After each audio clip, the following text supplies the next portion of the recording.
আসসালামু আলাইকুম। ভূমি মন্ত্রণালয় সম্প্রতি নতুন একটি সার্কুলার প্রকাশ পেয়েছে। এখানে শুধুমাত্র অষ্টম এসএসসি এবং এইচএসসি পাস থাকলেই আবেদন করতে পারবেন। বিস্তারিত আলোচনা করার শুরুতে চ্যানেলটি সাবস্ক্রাইব করে ভিডিওটি কন্টিনিউ করুন। এই সার্কুলারে সর্বপ্রথম যে পদ রয়েছে পদের নাম ড্রাফটসম্যান। এই পদের জন্য 15তম গ্রেডে ৯,৭০০ টাকা থেকে ২৩,৪৯০ টাকা প্রদান করা হবে। শিক্ষাগত যোগ্যতার ক্ষেত্রে কোনো স্বীকৃত বোর্ড হতে ন্যূনতম দ্বিতীয় বিভাগ বা সমমানের জিপিএ সহ উচ্চ মাধ্যমিক সার্টিফিকেট পাস থাকতে হবে। এছাড়াও কোনো স্বীকৃত কারিগরি শিক্ষা বোর্ড কর্তৃক অনুমোদিত প্রতিষ্ঠান হতে ন্যূনতম ৬ মাসের সিভিল ড্রাফটিং বিষয়ে ট্রেড কোর্স সনদপ্রাপ্ত হতে হবে। দ্বিতীয় নম্বর যে পদ রয়েছে পদের নাম অফিস সহকারী কাম কম্পিউটার মুদ্রাক্ষরিক। এই পদের জন্য ১৬তম গ্রেডে জনবল নিয়োগ প্রদান করা হবে। বেতন নির্ধারণ করা হয়েছে ৯,৩০০ টাকা থেকে ২২,৪৯০ টাকা। এই পদের জন্য আবেদন করতে হলে কোনো স্বীকৃত বোর্ড হতে ন্যূনতম দ্বিতীয় বিভাগ বা সমমানের জিপিএ সহ উচ্চ মাধ্যমিক সার্টিফিকেট পাস থাকতে হবে। এছাড়াও কম্পিউটার ব্যবহারের দক্ষতা থাকতে হবে। কম্পিউটার মুদ্রাক্ষরে প্রতি মিনিটে ইংরেজি ও বাংলা যথাক্রমে ২০ শব্দের গতি থাকতে হবে।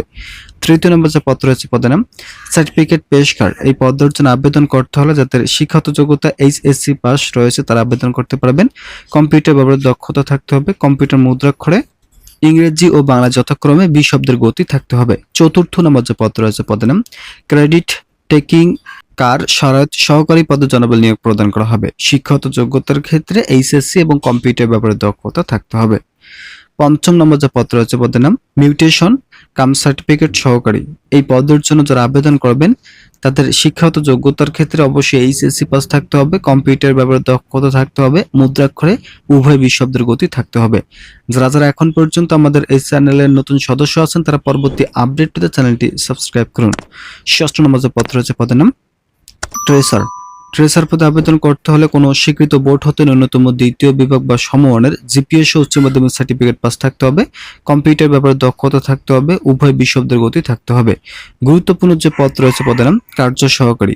কার্য সহকারী পদে যারা আবেদন করবেন তাদের শিক্ষাগত যোগ্যতার ক্ষেত্রে কোনো স্বীকৃত বোর্ড হতে দ্বিতীয় বিভাগ বা সমমানের জিপিএ সহ উচ্চ মাধ্যমিক সার্টিফিকেট পাস থাকতে হবে। এছাড়া কোনো অনুমোদিত প্রতিষ্ঠান হতে ৬ মাসের সিভিল ড্রাফটিং সার্টিফিকেট কোর্স সনদপ্রাপ্ত হলে আবেদন করার সুযোগ থাকছে।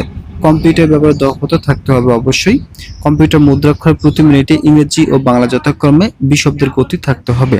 অষ্টম নম্বর যে পদ রয়েছে পদের নাম অফিস সহায়ক। এই পদের জন্য আবেদন করতে হলে কোনো স্বীকৃত বোর্ড হতে ন্যূনতম দ্বিতীয় বিভাগ বা সমমানের জিপিএ সহ মাধ্যমিক স্কুল সার্টিফিকেট পাস থাকলে আবেদন করার সুযোগ থাকছে।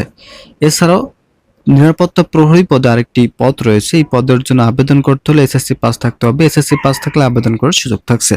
এই সার্কুলারে প্রতিটি পদের ক্ষেত্রে যাদের বয়স সীমা ১৮ থেকে ৩২ বছর রয়েছে তারা আবেদন করতে পারবেন। এখানে দেখতে পারতেছেন ১/৭/২০২৬ তারিখের মধ্যে যাদের বয়স ১৮ থেকে ৩২ বছর রয়েছে তারা আবেদন করতে পারবেন। প্রার্থীকে অবশ্যই বাংলাদেশের নাগরিক ও বগুড়া জেলার স্থায়ী বাসিন্দা হতে হবে।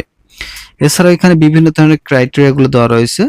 আপনারা অবশ্যই অনলাইনের মাধ্যমে আবেদন করতে পারবেন। এখানে যে লিঙ্কটি দেখতে পারতেছেন এই লিঙ্কের মাধ্যমে আবেদন করার সুযোগ থাকছে।